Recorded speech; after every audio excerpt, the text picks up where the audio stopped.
Zoals we weten gaan we vandaag praten over vetputten. Vetputten zijn, ik kan zeggen, letterlijk vetafscheiders. En het is een must. Het is een vereiste dat elk restaurant en elk drank- en eetgelegenheden verplicht zijn zoiets te hebben. En wij van MGD, het team, we zijn belast met de doktersverklaring en de vergunningen in een restaurant. Als we naar doktersverklaringen kijken, dan gaan we kijken naar de hygiëne van de mens. Als de persoon ziek is of zo. Want als je in de keuken bent, wordt er dan gelet op die soort dingen. Want je kan niet een ziekte hebben, dan kan je de keuken niet staan. En we begeleiden ook de mensen die bijvoorbeeld die van start willen gaan met een restaurant. Of bijvoorbeeld, je hebt heel veel gevallen dat mensen bijvoorbeeld worst willen verkopen en dan gaan we hun dan begeleiden. En dan gaan we hun ook zeggen waar we letten. Dus dat is het van het NGD. En de afdeling NGD houdt zich niet bezig met de technische aspecten. Dat is echt iets van BOP. En dat zou ik meneer Andrew dan vragen om verder te gaan. Dat was mijn bijdrage van NGD. Dank u wel.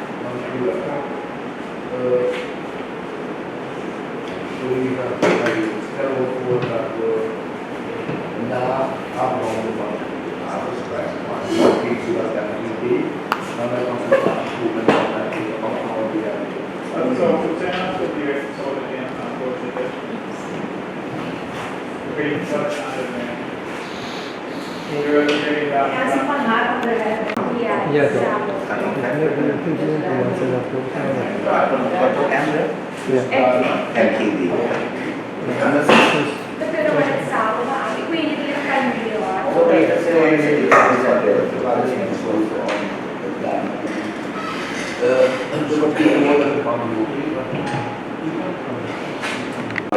van volksgezondheid, die activiteiten naamcentraal en net die mevrouw Marie aangeven waren niet houden. En om zo te beginnen, aan elke vergunning, aan elke zaak zijn er spelregels, zoals ook bij elk ander tak van sport of noem maar op. Zo heb je ook spelregels bij het aanvraag van een vergunning. Je weet wat tal van zaken die niet vergunningplichtig zijn. Ik denk dat alles bekend is bij jullie. Zoals een barberzaak, een carwash, een bakkerij, noem maar op. Er zijn diverse zaken die niet vergunningplichtig zijn. Maar dan nog moeten ze voldoen aan tal van zaken. Er is een voorwaardenlijst van elk soort vergunning. Ik denk dat het goed is om het even door te sturen. Naar jullie, zodat jullie ook inzage in hebben. Zo zie je het verschil van een gewone bakkerij en een bakkerij die banket bakt. Een gewone bakkerij die bakt alleen ook broden. Een banketbakkerij die bakt ook bollen en dergelijke. En daar maken ze ook gebruik van boter, olie en verder.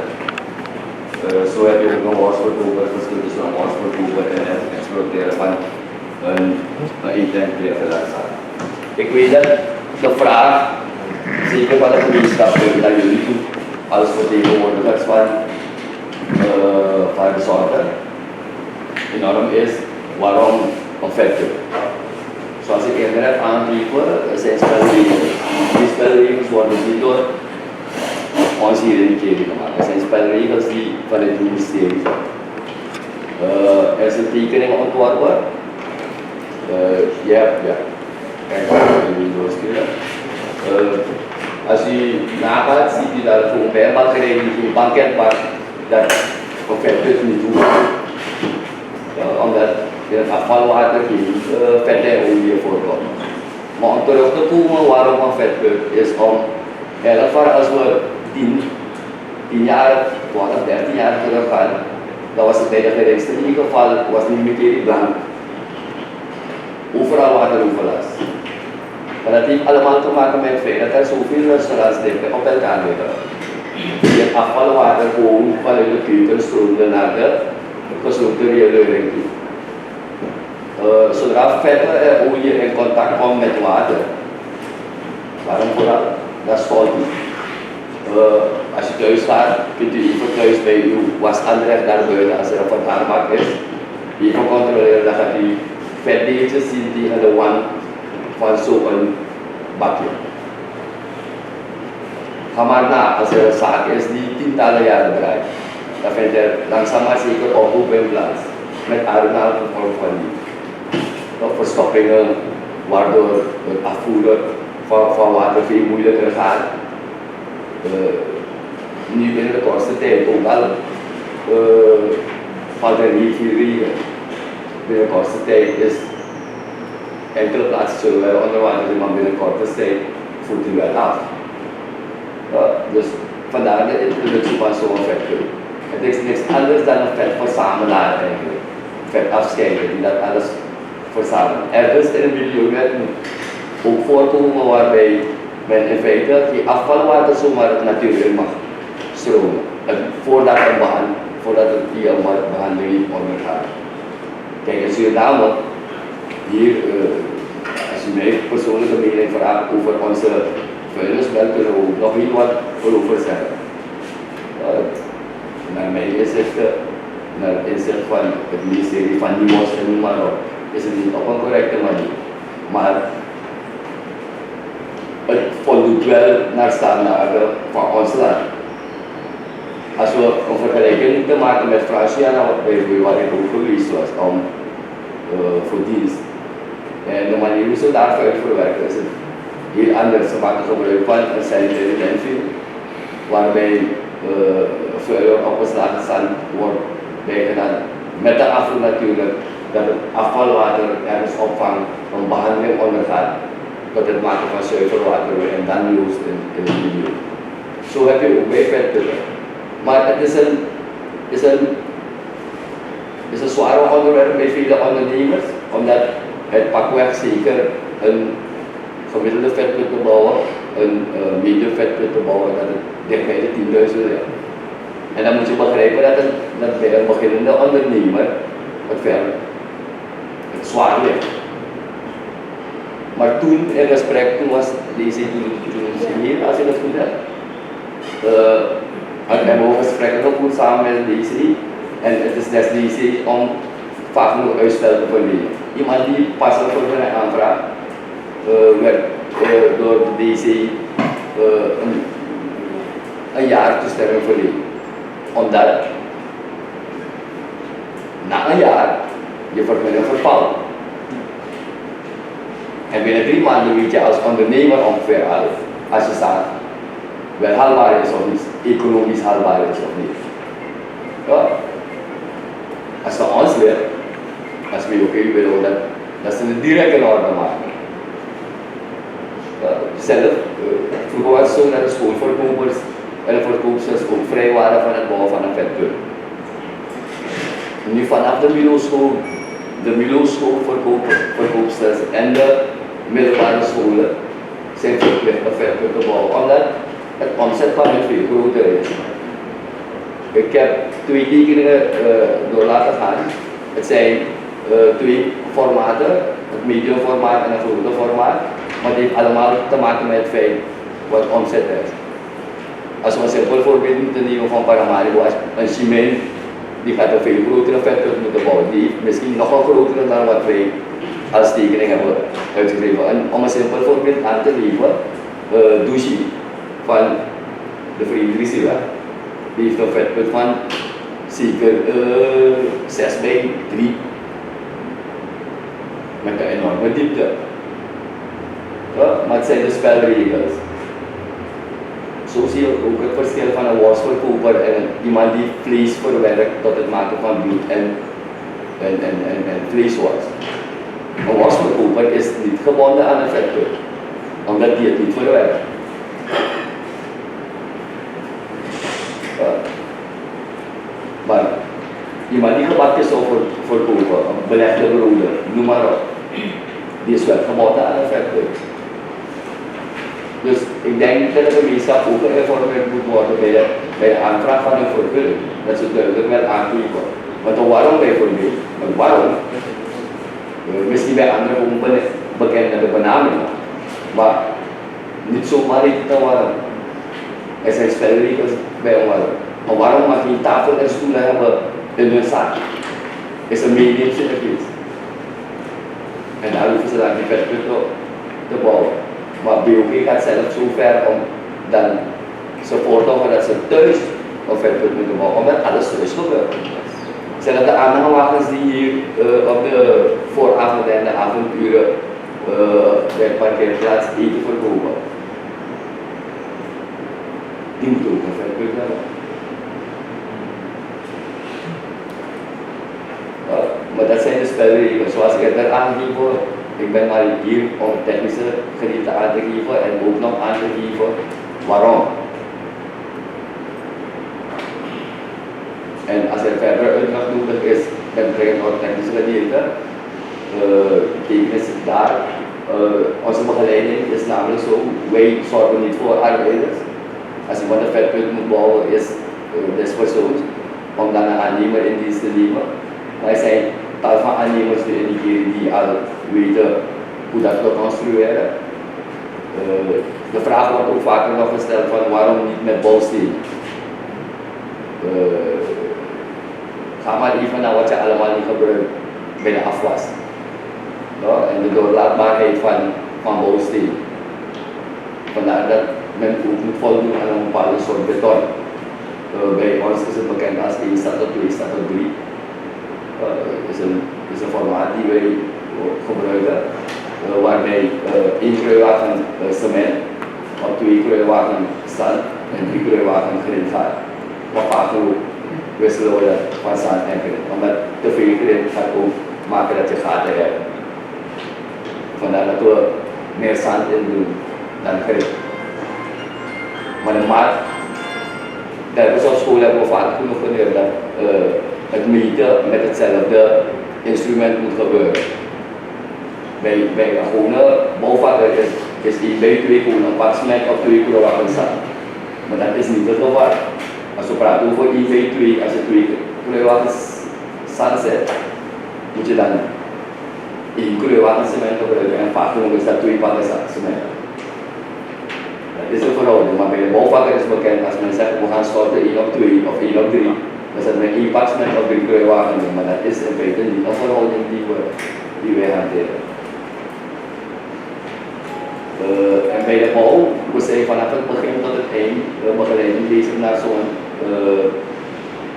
vergunninghouder toe. Bij een vraag van de vuil gaan we dan om af te weten, zodat ze het correct bouwen. Alles staat daar geschreven, het conserveren van de binnenkant, de binnenwanden en de buitenkant met innertol 2 keer bestrijden. Om dan vette olie de gelegenheid die te geven, zich daaraan te kleven, zodat het ledige vrij gemakkelijker kan gebeuren. Maar het bouwen van een vetput is nog niks, want het onderhouden daarvan moet ook plaatsvinden. Hoe groter je vetput is, hoe langer het duurt voor het vol zit. Minder je gaat uitgeven om het uiteindelijk te ledigen. Want zelf ledigen mag ook niet. Het moet een erkend bedrijf zijn die dat ledigen. En in zo'n geval is proberen indiceren bekend. Dus ik denk, met dit alles heb ik de informatie verstrekt wat de vetputten betreft. Als er vragen zijn, dan wil ik gelijk op inspelen. Dank u voor uw aandacht natuurlijk. Collega's die gaan in vraag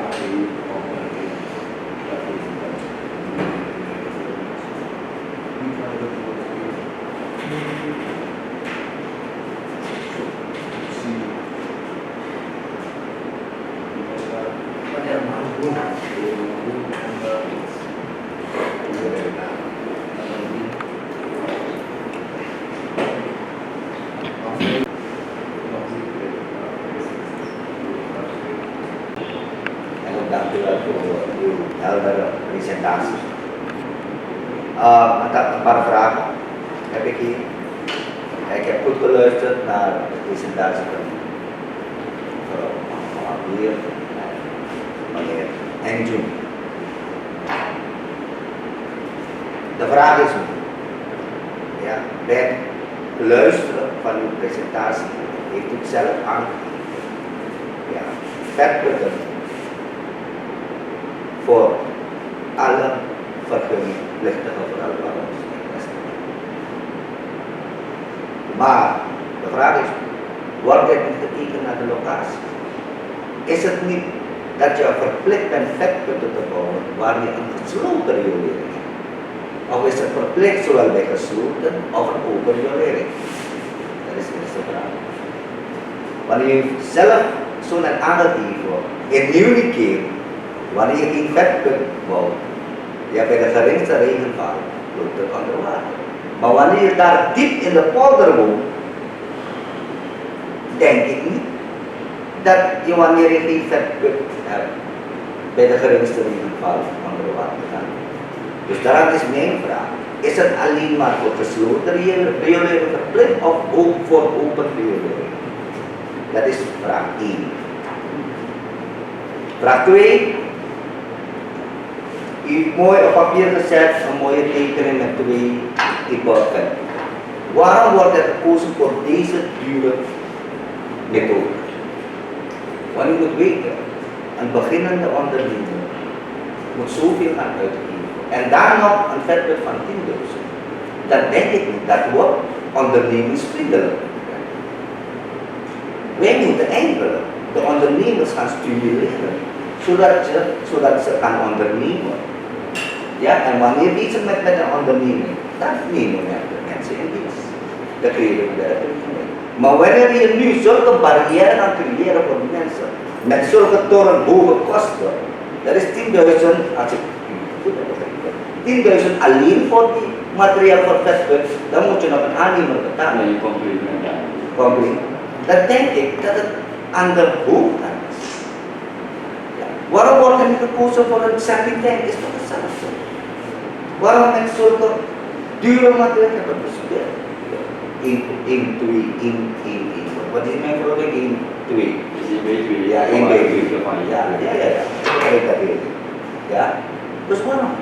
Dus de vraag is nu, wanneer wij nu willen stimuleren dat men met onderneming, dan moeten we ondernemingsvriendelijk zijn. We moeten niet te veel die mensen in de kosten gaan jagen. Geef ze eerst die ruimte, zodat ze eerst kan beginnen en op regel komen en dan pas kunnen we kijken, jouw ligging is daar, maak een vetput. Want anders gaat de hele boel ondergaan.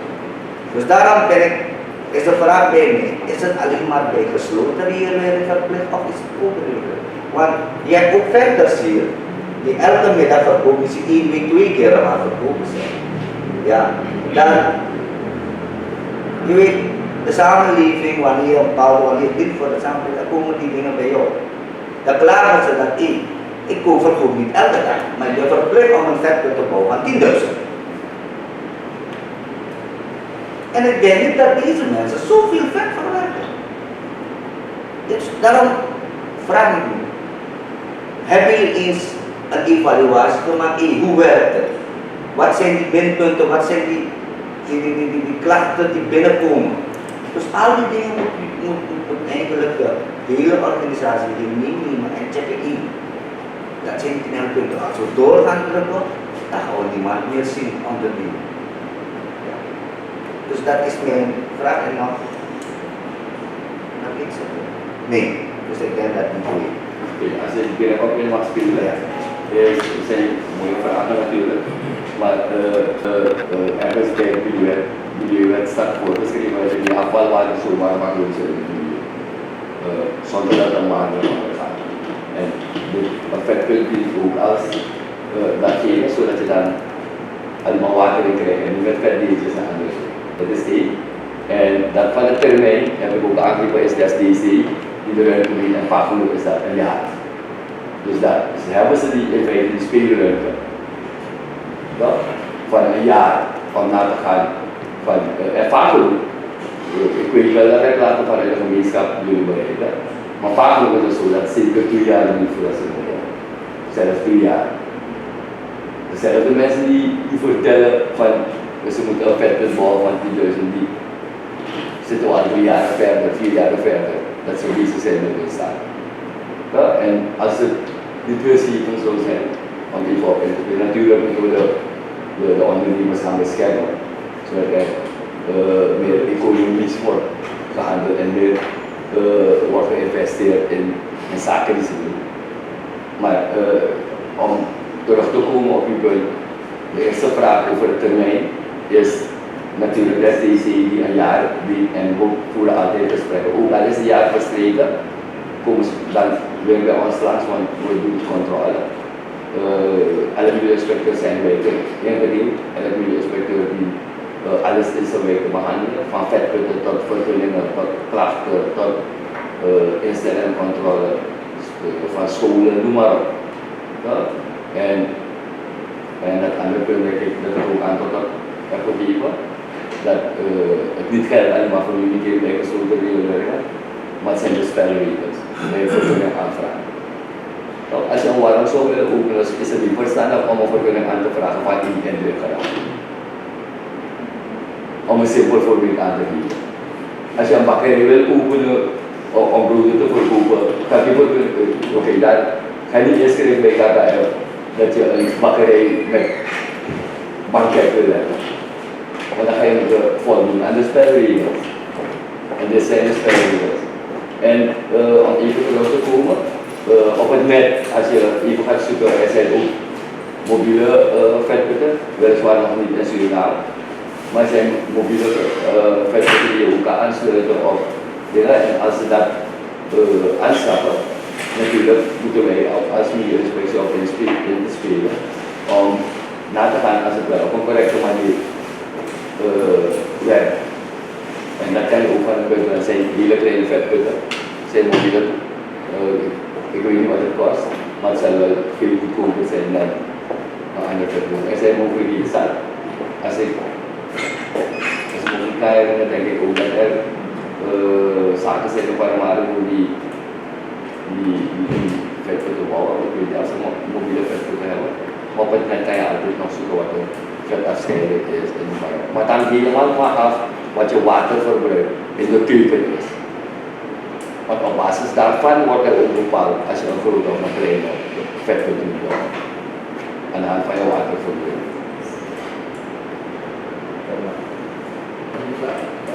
Ik heb het